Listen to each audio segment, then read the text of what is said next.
കൊടുത്ത മക്കളെ പേരുകളറിയില്ലേ? കാസിം, സൈനബ്, റുഖിയ, ഫാത്തിമ, ഉമ്മു കുൽഥൂം, അബ്ദുല്ലാഹ്, മുത്ത് ഖദീജത്താണീ മക്കളെ പൊന്നുമ്മയെന്നറിയില്ലേ? ഈ പറഞ്ഞ 6 മക്കളുടെയും ഉമ്മാന്റെ പേര് ഖദീജയാണ്. അപ്പൊ ഒരു മോനുമാണ് അല്ലെ?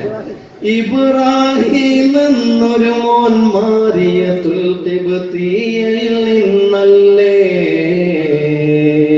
ഇബ്രാഹിം എന്ന 7ാമത്തെ മോൻ, അത് മാരിയത്തുൽ ഖിബ്തിയയിൽ നിന്നാണ്. അപ്പൊ നബിയുടെ 7 മക്കളും 7 മക്കളിൽ 6 മക്കളും ഈ ലോകത്തോട് വിട പറഞ്ഞു പോയി. അതിൽ 5 മക്കളുടെ മയ്യത്ത് റസൂലുള്ള സ്വന്തം കൈ കൊണ്ടാണ് ഖബറിലേക്ക് എടുത്തു വെച്ചത്. എന്റെ പ്രിയപ്പെട്ട ഉമ്മ, സ്വന്തം മക്കളുടെ മയ്യത്ത് ഖബറിലേക്ക് എടുത്തു വെക്കുന്ന പിതാവിന്റെ മനസ്സിലുള്ള വേദന എത്രയായിരിക്കും?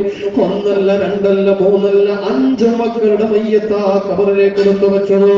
എന്നാൽ 6ാമത്തൊരു മോളുണ്ട്.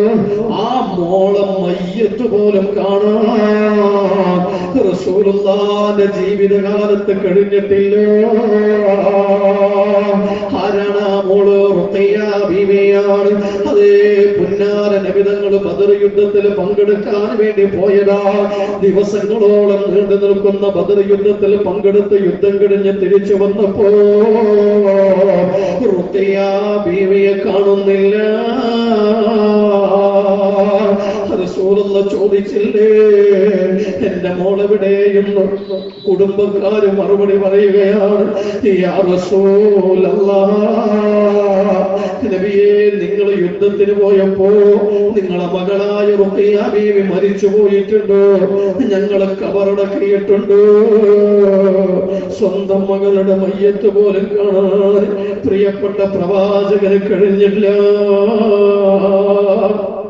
എന്നാൽ അതിന്റെ പേരിൽ ഒരു തവണ പോലും റസൂലുള്ള ഒരാളോടും പരാതി പറഞ്ഞിട്ടില്ല. കുട്ടികൾ മരിച്ച രക്ഷിതാക്കൾ ഈ കൂട്ടത്തിലുണ്ടാകുമല്ലോ, മക്കൾ നഷ്ടപ്പെട്ടു പോയ ഉമ്മയോ ഉപ്പയോ ഇത് കേൾക്കുന്നുണ്ടാകുമല്ലോ.